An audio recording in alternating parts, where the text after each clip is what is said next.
Olá e seja muito bem-vinda, muito bem-vindo. Hoje a gente vai mergulhar em um material que resume as ideias de um dos livros de finanças mais influentes e também polêmicos de todos os tempos. Pai Rico, Pai Pobre. Sem dúvida. Nossa missão aqui é tentar entender por que, mesmo décadas depois, essa obra ainda gera tanto debate, sabe? Vamos fundo nas ideias que desafiam, assim, quase tudo que a maioria de nós aprendeu sobre trabalho, dinheiro e sucesso. E esse é um ótimo ponto de partida. Porque a força do livro não está em planilhas ou, sei lá, dicas de investimento milagrosas. Não mesmo. A questão é uma mudança de mentalidade. Uma mudança, assim, brutal. O argumento central é uma provocação, né? A classe média e os pobres trabalham pelo dinheiro. Já os ricos, eles fazem o dinheiro trabalhar para eles. Parece simples falando assim, né? Parece. Mas desdobrar o que isso significa na prática, bom, é o que a gente vai tentar fazer aqui hoje. Certo. Então vamos começar pela estrutura que o livro usa, que é a base de tudo, né? A famosa metáfora dos dois pais. Isso. De um lado, o pai pobre, que era o pai biológico do autor. Um homem com uma formação acadêmica excelente, um bom emprego no governo, mas que financeiramente vivia de salário em salário. Ele seria o símbolo da segurança. Exatamente. O pai pobre é a personificação daquele conselho que quase todo mundo ouve a vida inteira. Estuda, meu filho. É o vá para a escola, tire boas notas, arrume um emprego seguro, com bons benefícios e se aposente. É o roteiro tradicional, né? Para ter uma vida estável. E do outro lado, em total contraste, a gente tem o pai rico, o pai do melhor amigo do autor. Um homem que, largou a escola cedo, mas se tornou um empresário milionário. Uhum. Ele é a figura que ensina as lições da rua, né? Aquelas coisas sobre dinheiro que não estão nos livros da escola. E essa dualidade é o que move toda a filosofia do livro. E é importante dizer, não é um ataque à educação formal. É uma crítica ao que ela deixa de fora. Perfeito. É uma crítica ao que ela não ensina. O pai pobre via a educação como um fim, um diploma para conseguir um emprego. Já o pai rico via a educação como um meio, conhecimento prático para você identificar e criar oportunidades. Essa tensão entre segurança e liberdade, é daí que tudo nasce. É o coração da discussão. Ok, então essa base nos leva à primeira grande lição que o nosso material destaca. Não trabalhe apenas pelo salário. Olha, sendo bem sincera, isso soa um pouco como privilégio. Sim, é a primeira reação de muita gente. Para a pessoa que tem que pagar o aluguel no fim do mês, o salário é tudo. Como que essa ideia se aplica na vida real, sem parecer um conselho de quem já está com a vida ganha? Essa é a crítica mais comum e, assim, ela é perfeitamente válida. A proposta aqui não é tipo, trabalhe de graça ou ignore as contas. Entendi. É uma mudança de foco. A mentalidade do pai rico sugere que, ao escolher um emprego, principalmente no começo da carreira, a pergunta principal não deveria ser quanto eu vou ganhar. E qual seria a pergunta? Seria o que eu vou aprender aqui. Aprender que tipo de coisa? Habilidades que constroem a sua capacidade de gerar riqueza no futuro. O livro cita vendas, marketing, comunicação, negociação, contabilidade, liderança. Mesmo que você esteja num emprego com um salário mais baixo, a pergunta é: que competência valiosa eu estou adquirindo aqui que eu posso usar para construir algo meu amanhã? É sobre extrair valor do trabalho, que vai muito além do contra-cheque, sabe? Faz sentido. O pai pobre buscava a segurança do salário. O pai rico viu o trabalho como um estágio remunerado para aprender a ser um dono de negócio. Exato. É uma visão de longo prazo. Entendi. E isso me leva direto para o conceito que talvez seja o mais famoso de todos: a diferença entre ativos e passivos. A definição que o material dá é quase infantil de tão simples. É muito direta. Ativos colocam dinheiro no seu bolso, passivos tiram dinheiro do seu bolso. É só isso mesmo. Na essência, sim. E essa simplicidade é que torna a ideia tão poderosa e ao mesmo tempo tão polêmica. Por quê? Porque ela te força a reavaliar tudo que a gente considera como riqueza. A filosofia do livro argumenta que a classe média e os pobres focam em aumentar a renda, enquanto os ricos focam em aumentar a coluna de ativos. E aí que entra a parte controversa, né? Pela lógica do livro, a casa própria, que é o maior sonho de consumo da maioria das pessoas, não é um ativo. Acertei? Exatamente. E isso foi um choque para muita gente na época. A argumentação é que a sua casa, a residência principal, tira dinheiro do seu bolso todo mês. Financiamento, impostos, manutenção. Seguros, condomínio. Portanto, é um passivo.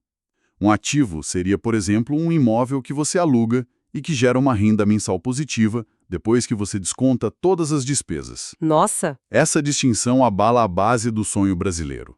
Força a gente a perguntar: estamos comprando um sonho ou uma obrigação financeira gigante? isso muda toda a perspectiva. Então, o que define é o fluxo de dinheiro. O fluxo de caixa é rei. O material enfatiza que a estratégia dos ricos é usar a renda para comprar ativos primeiro. E só depois, com o dinheiro que esses ativos geram, tipo dividendos de ações, aluguéis, royalties, eles compram os luxos. Sim, um carro caro, uma casa maior. É o exato oposto do que a maioria das pessoas faz. É inversão completa. O padrão da classe média, que vem da mentalidade do pai pobre, é: recebi um aumento, vou financiar um carro melhor. Recebi um bônus, vou dar entrada numa casa maior. E qual o resultado disso?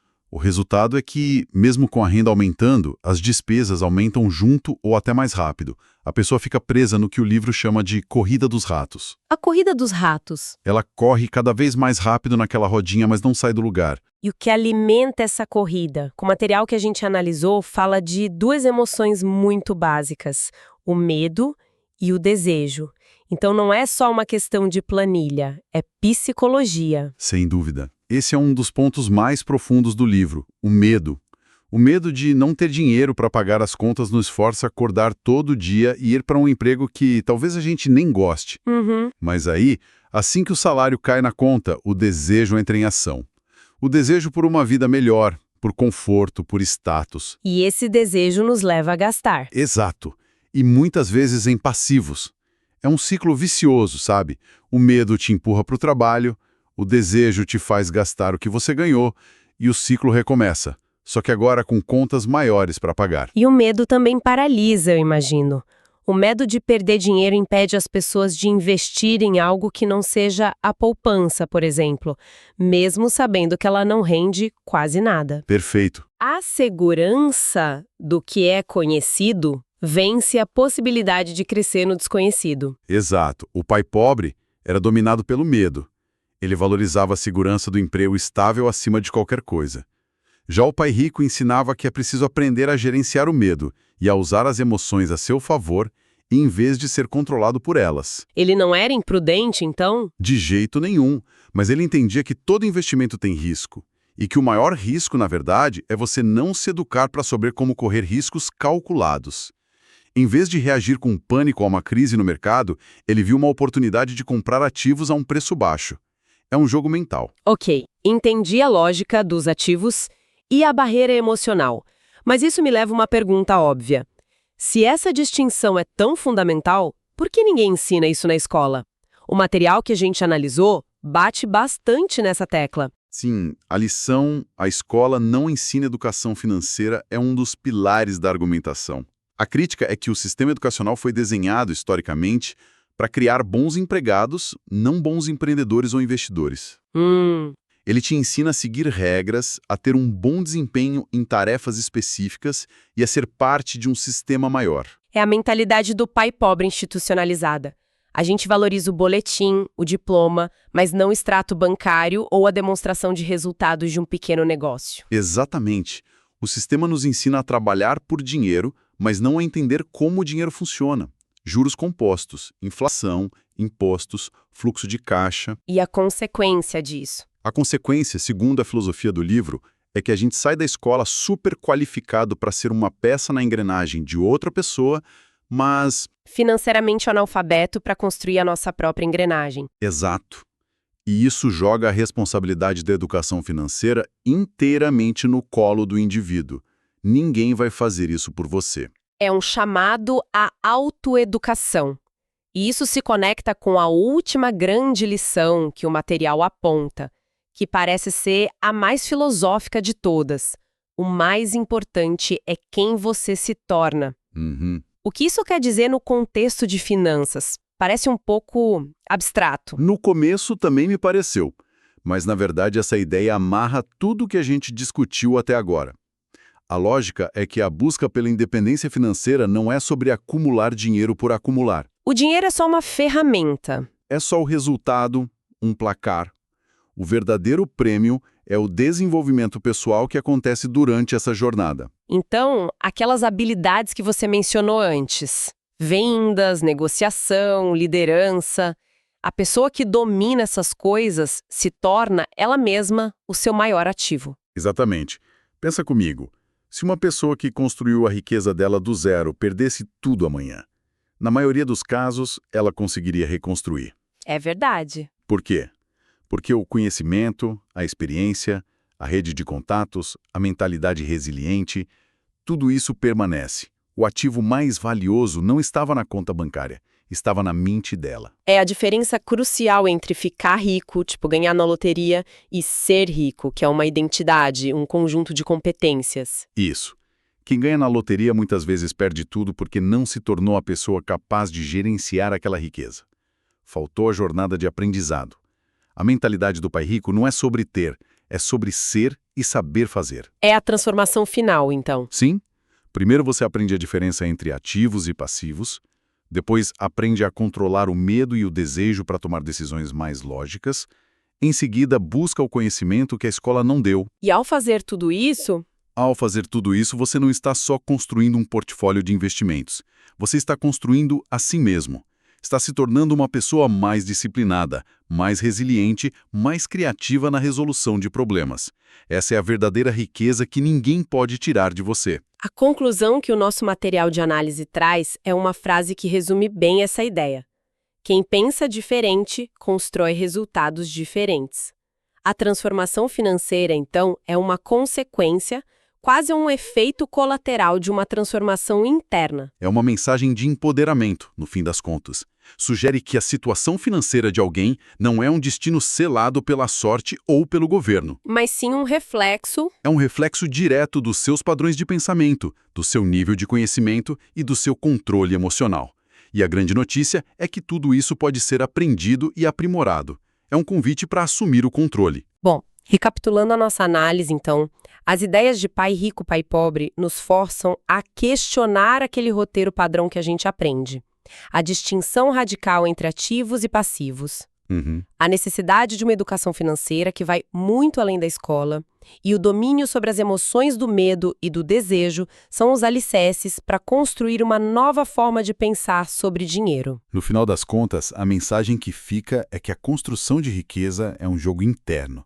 Começa com a coragem de desafiar os conselhos do pai pobre que todos nós internalizamos. E com o compromisso de se tornar um eterno aprendiz. Exato. O objetivo não é apenas ter dinheiro, mas desenvolver a capacidade de criá-lo, gerenciá-lo e multiplicá-lo, transformando o próprio conhecimento no ativo mais poderoso de todos. E isso nos deixa com um pensamento final para reflexão. O material que analisamos foca em acumular ativos que geram renda. Se o argumento final é que o conhecimento é o ativo mais poderoso, como cada pessoa poderia hoje investir no próprio aprendizado de uma forma que ele gere dividendos ao longo da vida, e não só financeiros, mas em todas as outras áreas? Se esse conteúdo fez sentido para você, se inscreva no canal, deixe o seu like e escreva nos comentários o que mais chamou sua atenção ou qual foi o maior aprendizado para você. A sua participação ajuda muito o canal a crescer e leva esse conteúdo para ainda mais pessoas. Até a próxima!